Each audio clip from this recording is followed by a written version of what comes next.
Selamat datang pemirsa, kembali lagi bersama saya Raffi Aditya dalam acara Raditya TV membahas berita aktual dan terpercaya. Sungguh pilu melihat kasus kematian bocah berusia 4 tahun yang berinisial APH yang mana ditemukan dengan keadaan wajah tertutup lakban di Pantai Cihara, Lebak, Banten pada Kamis 19 September. Korban yang sebelumnya diculik ditemukan tak lagi bernyawa 2 hari setelah dinyatakan hilang. Di usia yang masih belia, APH menjadi korban kekejaman kenalan sang ibu. 3 perempuan menjadi pelaku utama dari kasus pembunuhan dan penculikan ini. Korban APH dilaporkan hilang oleh keluarganya pada Selasa 17 September 2024. Menurut pihak keluarga, saat itu korban berada di rumah.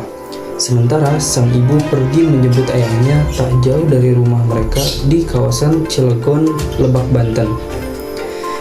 Keluarga dan kerabat mencari sang putri kemana-mana, bahkan menyebarkan pengumuman ke media sosial. Namun keberadaan APH tak kunjung diketahui. 5 tersangka telah ditetapkan, diantaranya Saenah, Rahmi, Emi, Yayan, dan Ujang. Atas perbuatan pelaku terancam hukuman 15 tahun penjara.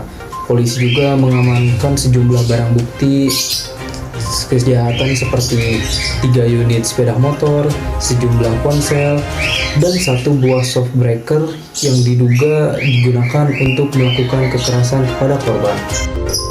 Dan tahukah Anda apa salah satu motifnya? Ya, berkaitan dengan pinjaman online. Jadi 2 tersangka Saenah dan Rahmi ini memiliki utang yang menggunakan identitas dari ibu korban, yang hutangnya mencapai 50 juta rupiah. Diduga tidak terima ditagih utang, itulah kedua tersangka kemudian melakukan penculikan dan pembunuhan pada korban. Yang lebih mengejutkan, motif pembunuhan ini didasari pada rasa cemburunya pada ibu korban. Alasannya, ibu korban ini dekat dengan salah satu tersangka yang juga jadi otak penculikan dan pembunuhan ini. 2 tersangka tersebut ternyata memiliki hubungan cinta sejenis.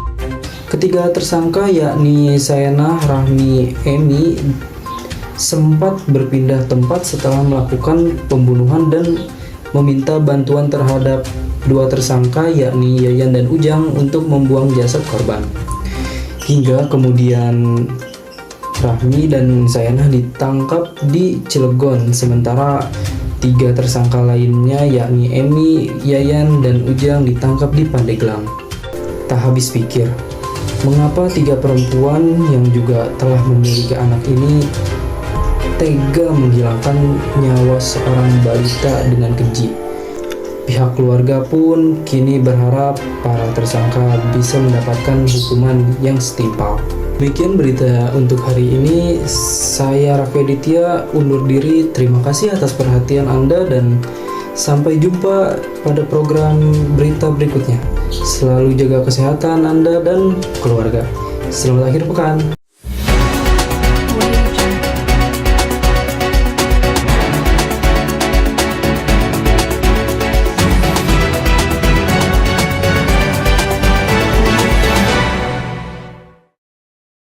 Selamat pagi pemirsa, seputar info kembali hadir di sela-sela aktivitas Anda.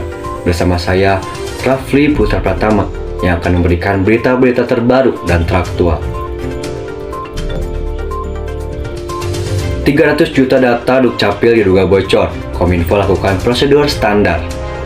Kementerian Komunikasi dan Informatika, Kominfo, menyebut pihaknya akan melakukan prosedur standar untuk menelusuri dugaan kebocoran data kependudukan dan pencatatan sipil Dukcapil.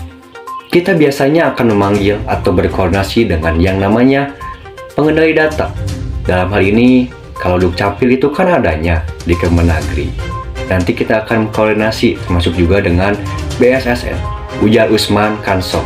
Untuk sementara, yang bisa kami informasikan adalah bahwa data yang ada di Bridge Forum dilihat dari format elemen datanya tidaklah sama dengan yang terdapat pada database kependudukan Ditjen Dukcapil saat ini. Kami bersama stakeholder yang terkait masih sedang melaksanakan investigasi yang lebih mendalam untuk menangani hal itu. Busman menyebut pihaknya akan mendengarkan laporan dari Disdukcapil. Kemudian, BSSN biasanya akan melakukan audit untuk mencari tahu data. Mencari tahu data yang mana yang bocor, berapa banyak, baru kemudian dilaporkan ke Kominfo. Kita akan lihat kalau ada pengendalian data yang tidak baik, maka sudah diatur dalam PP 71 tahun 2019 sanksi apa yang bisa kita jatuhkan kepada pengendali data. Teguh menjelaskan data yang dipastikan bocor adalah nama, nomor induk, kependudukan, nomor kartu keluarga, tanggal lahir, alamat, nama ayah, nama ibu, nik ibu, nomor akta lahir, nomor akta nikah, dan lainnya.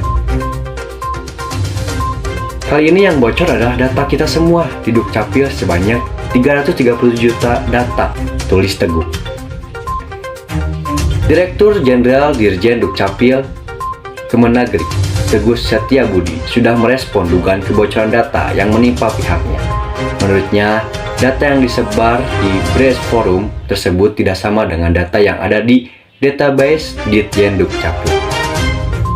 Yang bisa kami informasikan adalah bahwa data yang ada di Press Forum dilihat dari format elemen datanya tidak sama dengan yang terdapat di database kependudukan yang ada di Direktorat Jenderal Dukcapil saat ini, kata Teguh kepada wartawan di Jakarta Senin 17 bulan 7.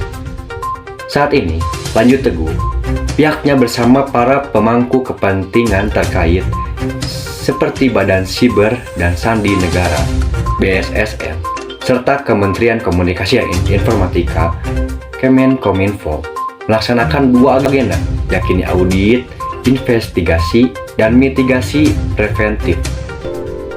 Demikian yang saya laporkan saat ini. Saya, Rafli Putra Pratama, dan segenap kru yang bertugas pamit undur diri. Terima kasih, selamat pagi, dan sampai jumpa kembali.